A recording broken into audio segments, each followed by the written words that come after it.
ಪ್ರಜಾಪ್ರಭುತ್ವದಲ್ಲಿ ನೀವು ಮಾತಾಡ್ದಂಗೆ ಒಬ್ಬೊಬ್ರು ಮಾತಾಡ್ತಾರೆ, ಅವ್ರವ್ರ ಸ್ವಾತಂತ್ರ್ಯ, ಅದ್ರ ಬಗ್ಗೆ ನಾವೇನ್ ಹೇಳ್ಬೇಕು? ಏನಾದ್ರೂ ಇವತ್ತು ಪಬ್ಲಿಕ್ ಇಶ್ಯೂಸ್ ಬಗ್ಗೆ ಮಾತಾಡಿ, ರೈತರ ಸಮಸ್ಯೆ ಮಾತಾಡಿ.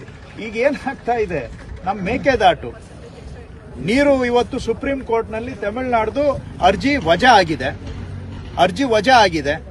ಕೇಂದ್ರ ಸರ್ಕಾರದವರು ಕೂಡಲೇ ನಮಗೆ ಮೇಕೆದಾಟಿನಲ್ಲಿ ಅಣೆಕಟ್ಟೆ ಕಟ್ಟೋದಕ್ಕೆ ಅವಕಾಶ ಕೊಡ್ತಾ ಇಲ್ಲ. ಹಾಗಾದ್ರೆ ನಿಮ್ಮ ಉದ್ದೇಶ ಏನು? ಆ ಇಶ್ಯೂನ ಮುಚ್ಚಾಕಿ ಕೇಂದ್ರ ಸರ್ಕಾರವನ್ನ ರಕ್ಷಣೆ ಮಾಡೋದು ನಿಮ್ಮ ಉದ್ದೇಶನಾ? ಅದ್ರ ಬಗ್ಗೆ ಯಾಕೆ ಚರ್ಚೆ ಆಗ್ತಾ ಇಲ್ಲ ಇವತ್ತು? ಯಾಕೆ ಕೇಂದ್ರ ಸರ್ಕಾರದವರು ಮೇಕೆದಾಟು ವಿಷಯದಲ್ಲಿ ಕರ್ನಾಟಕಕ್ಕೆ ಅನ್ಯಾಯ ಮಾಡ್ತಾ ಇದ್ದಾರೆ? ಇದ್ರ ಬಗ್ಗೆ ಯಾಕೆ ಚರ್ಚೆ ಆಗ್ತಾ ಇಲ್ಲ? ಮಹದಾಯಿಗೆ ನಾವು ಅಲ್ಲಿ ನೀರನ್ನ ಎತ್ತುವಳಿ ಮಾಡೋದಕ್ಕೆ ಅರ್ಜಿ ಕೊಟ್ಟಿದ್ದು 2019ರಲ್ಲಿ ಅರ್ಜಿ ಕೊಟ್ಟಿದ್ದೇವೆ. 2019 ನ್ಯಾಯಾಲಯದಲ್ಲಿ ತೀರ್ಪು ಬಂದಿದೆ. ಬರೀ ಒಂದು ಎನ್ವೈರನ್ಮೆಂಟಲ್ ಕ್ಲಿಯರೆನ್ಸ್ಗೋಸ್ಕರ ಕೇಂದ್ರ ಸರ್ಕಾರದವರು 2019ರಿಂದ ಇವತ್ತವರೆಗೂ ಪೆಂಡಿಂಗ್ ಇಟ್ಕೊಂಡು ಕರ್ನಾಟಕಕ್ಕೆ ಅನ್ಯಾಯ ಮಾಡ್ತಾ ಇದ್ದಾರೆ. ಇದ್ರ ಬಗ್ಗೆ ಯಾಕೆ ಚರ್ಚೆ ಮಾಡೋದಿಲ್ಲ ಮಾಧ್ಯಮದಲ್ಲಿ? ಇದು ರಾಜ್ಯದ ಅನ್ನದ ವಿಷಯ ಹೌದಾ ಇಲ್ವಾ? ಜನಗಳ ಜೀವನದ ವಿಷಯ ಹೌದಾ ಇಲ್ವಾ? ಇದು ಯಾಕೆ ಚರ್ಚೆ ಮಾಡೋದಿಲ್ಲ? ಅದೇ ನಮ್ಗೆ ಅಪ್ಪರ್ ಭದ್ರಾ ಯೋಜನೆಗೆ ಸೆಂಟ್ರಲ್ ಗವರ್ಮೆಂಟ್ 5,300 ಕೋಟಿ ಕೊಡಬೇಕು. ಬಜೆಟ್ ಅಲ್ಲಿ ಅನೌನ್ಸ್ ಮಾಡಿದ್ದಾರೆ, ಪಾರ್ಲಿಮೆಂಟ್ ಅಲ್ಲಿ ಬಜೆಟ್ ಪಾಸ್ ಆಗಿದೆ. 5,300 ಕೋಟಿಯಲ್ಲಿ 53 ಪೈಸಾ ಬಂದಿಲ್ಲ ರಾಜ್ಯಕ್ಕೆ. ಇದ್ರ ಬಗ್ಗೆ ಯಾಕೆ ಚರ್ಚೆ ಆಗೋದಿಲ್ಲ?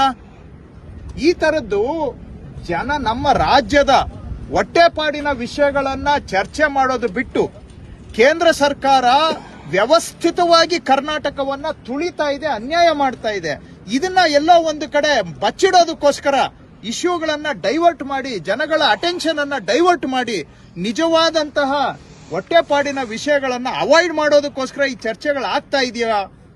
ಇವತ್ತು ಮೆಕ್ಕೆಜೋಳ ಬೆಲೆ ಕುಸಿದಿದೆ. ಕೇಂದ್ರ ಸರ್ಕಾರದವರು MSP ಘೋಷಣೆ ಮಾಡಿದ್ದಾರೆ. ಯಾಕೆ MSP ಪ್ರಕಾರ ಪ್ರೊಕ್ಯೂರ್ಮೆಂಟ್ಗೆ ಪರ್ಮಿಷನ್ ಕೊಡ್ತಾ ಇಲ್ಲ? ಯಾಕೆ ಕೊಡ್ತಾ ಇಲ್ಲ? ಕರ್ನಾಟಕಕ್ಕೆ ಬರ್ತಾರೆ, 101 ಸುಳ್ಳು ಹೇಳ್ಬಿಟ್ಟು ಹೋಗ್ತಾರೆ. MSP ಘೋಷಣೆ ಮಾಡಿರೋದು ಯಾರು? ಮೆಕ್ಕೆಜೋಳಕ್ಕೆ ಸೆಂಟ್ರಲ್ ಗವರ್ಮೆಂಟ್ MSP ಘೋಷಣೆ ಮಾಡಿದ್ದಾರೆ. MSP ಘೋಷಣೆ ಮಾಡಿದ ಮೇಲೆ ಅನುಷ್ಠಾನ ಯಾರು ಮಾಡಬೇಕು? MSP ಅನ್ನ ಸೆಂಟ್ರಲ್ ಗವರ್ಮೆಂಟ್ ಮಾಡಬೇಕು. ಇವತ್ತು ಕರ್ನಾಟಕದವರು ನಾವು ಪ್ರೊಕ್ಯೂರ್ ಮಾಡ್ಲಿಕ್ಕೆ ಕೇಳಿದ್ರೆ ಪ್ರೊಕ್ಯೂರ್ಮೆಂಟ್ಗೆ ಪರ್ಮಿಷನ್ ಕೊಡ್ತಾ ಇಲ್ಲ. ಇದು ರೈತರಿಗೆ ಅನ್ಯಾಯ ಅಲ್ವಾ? ಸಂಸದರಿಗೂ ಬಿಜೆಪಿ ಸಂಸದರು ವೈಫಲ್ಯ ಕಾಣಿಸುತ್ತೆ. ಖಂಡಿತವಾಗಿ ಬಿಜೆಪಿ ಸಂಸದರಷ್ಟೇ ಅಲ್ಲ, ಇಡೀ ಭಾರತೀಯ ಜನತಾ ಪಕ್ಷ ಕೇಂದ್ರ ಸರ್ಕಾರದಲ್ಲಿ ಕರ್ನಾಟಕಕ್ಕೆ ಅನ್ಯಾಯ ಆಗ್ತಾ ಇದ್ರೆ ಬಾಯಿ ಕೈ ಎಲ್ಲ ಮುಚ್ಕೊಂಡು ಕೂತ್ಕೊಂಡು ಅನ್ಯಾಯ ಇವರಿಂದಾನೇ ಬಿಜೆಪಿಯಿಂದಾನೇ ಆಗ್ತಾ ಇದೆ. ನಾಳೆ ಆಗುತ್ತೋ ಬಿಡುತ್ತೋ ಕೆಲಸ, ಅಟ್ಲೀಸ್ಟ್ ಕರ್ನಾಟಕದ ಇಶ್ಯೂಗಳ ಪರವಾಗಿ ಧ್ವನಿ ಎತ್ತಬೇಕಲ್ಲ. ಇಲ್ಲಿ ಸುಮ್ಮನೆ ಹೋಗಿ ರೈತರ ಜೊತೆ ಅಲ್ಲಿ ಏನು ಬೀದಿಯಲ್ಲಿ ನಾಟಕ ಮಾಡ್ತಾರೆ. ಅದ್ರ ಬದಲಿಗೆ ಹೋಗಿ ಮಂಜೂರು ಮಾಡಿಸ್ಕೊಂಡು ಬರ್ಲಿ, ಡೆಲ್ಲಿಯಿಂದ ನಾಟಕ ಮಾಡೋದು ಬಿಡ್ಲಿ. ಜೀವನ ಬರೀ ನಾಟಕ ಮಾಡ್ಕೊಂಡೆ ಕಾಲ ಕಳಿಯಕ್ಕಾಗಲ್ಲ. ಜನಗಳ ನಿಜವಾದ ಇಶ್ಯೂನು ಸಾಲ್ವ್ ಮಾಡ್ಲಿ.